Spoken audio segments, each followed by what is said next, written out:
Hai, Assalamualaikum warahmatullahi wabarakatuh. Hari ini saya akan menerangkan tentang pengasas dan kisah di sebalik penciptaan media teori, Media Instruction Theory. Davis mendakwa bahawa hipotesis pencerobohan media 1990 adalah badan kerja tambahan mengenai komunikasi politik. Dia bukanlah satu set idea yang dinyatakan secara eksplisit, tetapi lebih kepada himpunan anggapan berkaitan kabur yang menjadi asas kepada pelbagai kajian empirikal dalam sains politik dan komunikasi. Beliau percaya bahawa apabila elit politik bertanggungjawab dan berpengetahuan bertindak sebagai orang tengah antara tukang ramal dan pemimpin yang mereka pilih, sistem politik berfungsi dengan berkesan. Ahli teori kritikal menyelidik penindasan dan ketidaksamaan. Teori mereka termasuk kritikan di samping pemerhatian, penjelasan dan tafsiran. Menurut teori kritikal, media berfungsi sebagai tempat dan senjata dalam perebutan kuasa sosial, ekonomi, simbolik dan politik, serta perjuangan akses dikawal ke atas media itu sendiri oleh Myris 2008 halaman 642. Mereka beranggapan bahawa media instrumen penting yang digunakan oleh elit korporat menghadkan akses dan kawalan orang ramai terhadap persekitaran sosial mereka. Mereka bimbang tentang kebangkitan apa yang mereka anggap sebagai budaya penggunaan global dan selebriti yang disokong oleh media korporat. Teori termasuk pasca positif tafsiran kritikal atau normatif. Masih terdapat ahli ekonomi yang menolak penjelasan ramalan dan kuasa terhadap masyarakat. Di samping itu, mereka memahami persekitaran sosial sebagai tujuan akhir kerja mereka. Mereka bekerja di bawah anggapan bahawa beberapa aspek dunia sangat rosak dan memerlukan penambahbaikan. Ahli teori kritikan menyelidik penindasan dan ketidaksamaan. Teori mereka termasuk kritikan di samping perhatian, penjelasan dan tafsiran. Menurut teori kritikal, media berfungsi sebagai tempat dan senjata perebutan kuasa sosial, ekonomi, simbolik dan politik. Mereka melihat media sebagai alat utama dan yang digunakan oleh elit kadar korporat untuk menghadkan cara orang melihat persekitaran sosial mereka dan keupayaan mereka untuk menggunakan agensi di dalamnya. Mereka bimbang tentang kebangkitan apa yang mereka lihat sebagai selebriti dunia dan budaya penggunaan yang disokong oleh media di bawah kawalan kapitalis.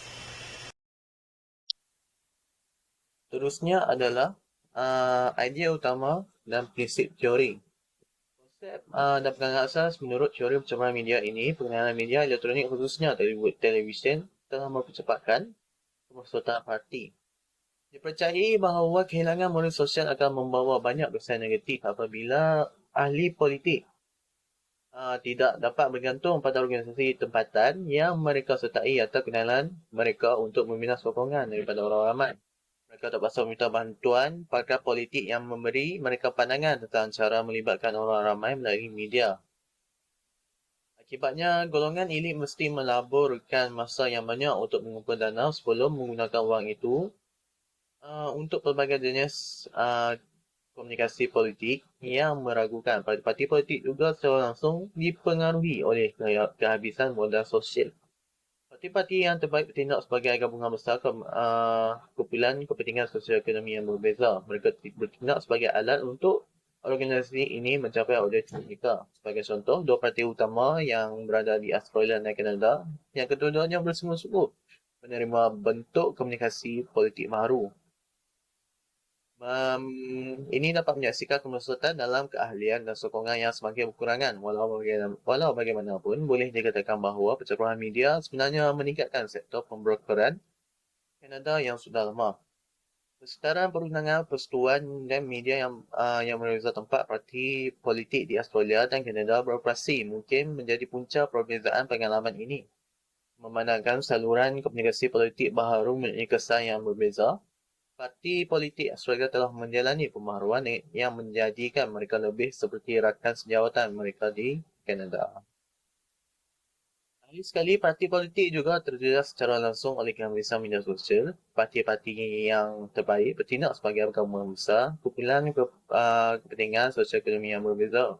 Mereka bertindak sebagai alat untuk organisasi ini mencapai objektif mereka bertentangan dengan media konvensional di mana hubungan adalah salah dari stesen TV kepada penonton. Dialog interaktif dibenarkan. Alat media sosial seperti Facebook, Instagram dan Twitter telah mencipta peluang baru untuk ahli politik berinteraksi dengan pengundi dan usaha untuk meraih lebih banyak undi yang telah membawa kepada pembangunan bentuk pernyataan sivik baru. Daripada McKinney 2009. Perkara seterusnya ialah menurut Asma 2011 yang dipetik oleh Ndavula dan Mue 2014, media interaktif membolehkan ahli politik mendapatkan pandangan tentang reaksi dan kebimbangan orang yang mengetahui platform mereka dan memerlukan ahli politik berkumpulan mendesak kebimbangan rakyat yang harus ditangani. Seperti yang dilihat dalam tweet Harala Adinga, bahawa media sosial adalah alat penting untuk kebebasan bersuara kerana ia menunjukkan ruang untuk seberapa banyak pandangan yang berbeza untuk didengari. Majoriti ahli politik telah mengiktiraf potensi media sosial.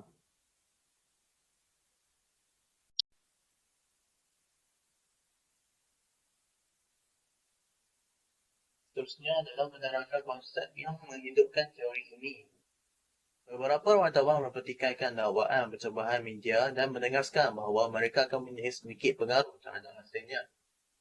Daripada campur tangan dalam politik, pengundi politik menghalang percobaan untuk mereka menghasilkan laporan.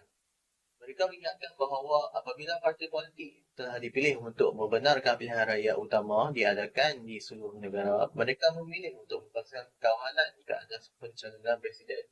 Ahli politik semakin mahir memanipulasi media apabila pengaruh parti politik semakin berkurangan dan penunding politik semakin berkembang. Penunding politik dalam cerita politik yang sangat berkesan untuk membolehkan ahli politik mereka dipaparkan dengan baik di media sosial.